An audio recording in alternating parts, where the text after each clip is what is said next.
در مصطفیٰ کی حسین جالیوں میں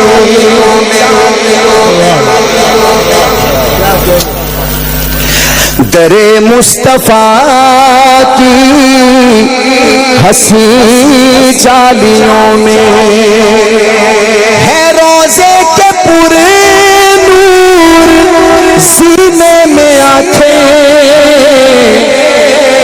جو آنکھوں والے ہیں وہ سبحان اللہ کہیں. جن کو اللہ نے آنکھیں نہیں دی ان کی تو مجبوری ہے. جن کو اللہ نے آنکھیں دی ہیں سبحان اللہ دونوں ہاتھ اٹھا کے ذرا زور سے.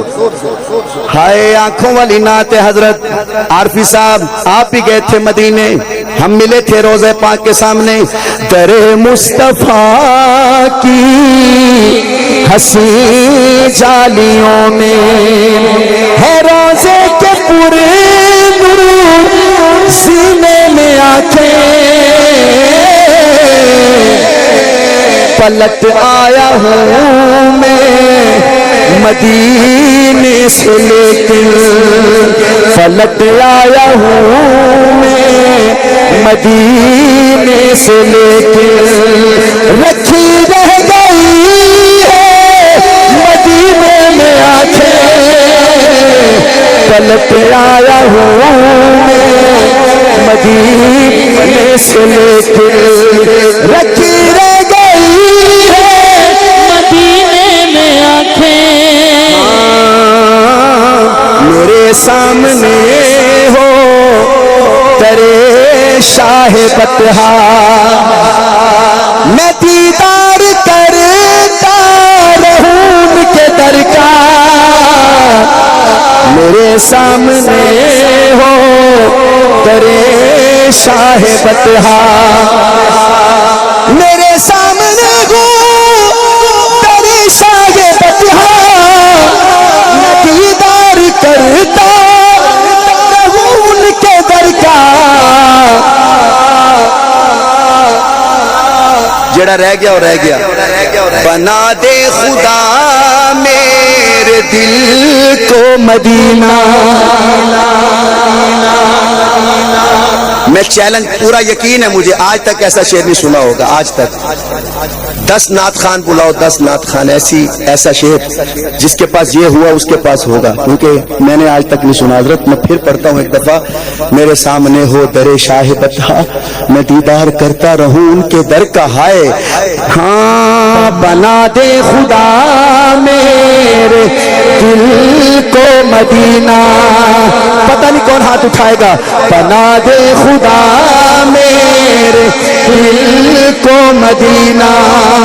لگا دے خدا میرے سینے میں آنکھیں. ہائے ہائے ہائے لگا دے خدا میرے سینے میں آنکھیں. بنا دے خدا میرے دل کو. جو دل کو مدینہ بنانا چاہتا ہے ہاتھ اٹھائے. بنا دے خدا میرے دل کو مدینہ. لگا دے خدا میرے سینے میں آنکھیں. اور ابو بکر بھائی تو ہر سال حج پہ جاتے ہیں, لیکن میں ان کو کہہ دوں کہ ابو بکر بھائی نصیب والے جاتے ہیں اور کچھ روتے رہ جاتے ہیں. اور وہ جو روتے ہیں پتہ کیا کہتے ہیں؟ ہو جب تذکرے ان حسین وادیوں کے نکلتے ہیں جب قافلے حاجیوں کے. ہو جب تذکرے ان حسین وادیوں کے نکلتے ہیں جب قافلے حاجیوں کے.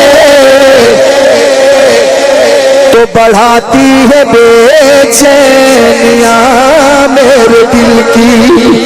تڑپتی ہے حج کے مہینے میں آنکھیں. جس کے تڑپتی ہے ہاتھ اٹھائے. مدینہ مدینہ مدینہ مدینہ مدینہ مدینہ مدینہ مدینہ. مجھے شاباش دیں. میں آپ کو ایک شعر سناؤں. ابو بکر بھائی آپ بھی شاباش دیں. میں ایک ایسا شعر پڑھنے چلا ہوں, یہ ہزاروں کا مجمع تڑپ جائے گا. ایک بندہ ہر محفل میں روتا رہتا تھا, جیسے یہ میرا نوجوان بھائی رو رہا ہے, روتا رہتا تھا لیکن مدینے نہیں جا سکتا تھا. غریبی آگے آڑے آ جاتی, غریبی آگے آ جاتی. ابو بکر بھائی روتا رہتا. ایک دن وہ کہنے لگا, کہتا بھائی مدینے جا رہے ہو؟ جی جی مدینے. رکنا یار رکنا. کہتا ہے ہاں, کہتے ترس کھاؤ کچھ تو میری بے بسی پر, ترس کھاؤ کچھ تو میری بے بسی پر, دکھا لاؤ مجھ کو وہ شہر پیمبر. اگلا جملہ ختم ہو تو ہاتھ اڑ جائیں اسامہ بھائی. ترس کھاؤ کچھ تو میری بے بسی پر, دکھا لاؤ مجھ کو وہ شہر پیمبر. کہتے ہیں مجھے ساتھ لے جانا ممکن نہیں ہو, مجھے ساتھ لے جانا ممکن نہیں ہو, تو لے جا کے رکھ دو سفینے میں آنکھیں. قاری صاحب یہ بزرگ, یہ آنسو تو دیکھو قاری صاحب کے, یہ ان کی آنکھیں یہی تو کہہ رہی ہیں. قاری صاحب آپ کا کیا نام ہے؟ قاری اقبال صاحب کی آنکھیں پتہ کیا کہہ رہی ہیں. ایک بندہ بہت رو رہا تھا, جیسے قاری صاحب رو رہے ہیں, تو کسی نوجوان نے کہا کیوں روتے ہو قاری صاحب؟ آپ کی لگتا ہے آنکھیں خراب ہیں, آپ کی آنکھیں خراب ہیں. میں ایک آئی اسپیشلسٹ کو جانتا ہوں, وہ ڈاکٹر آنکھوں کا بڑا اچھا علاج کرتا ہے. تو قاری اقبال صاحب جیسے بندے نے کہا بیٹا یہ آنکھوں کا علاج ادھر نہیں ہے. کہتے قاری صاحب کدھر ہے؟ سنیے گا. تو قاری اقبال صاحب کہتے ہوں گے ہاں وہاں کے مناظر بھی ان کی دوا ہے. یہ ظفر شہزاد کے ہاتھ جوڑے دیکھ لو, اگر شعر ختم ہو تو دونوں ہاتھ اٹھا کے اتنا سبحان اللہ کہنا کہ اللہ تعالی ہم سب کے آج مدینے کے فیصلے کر دے.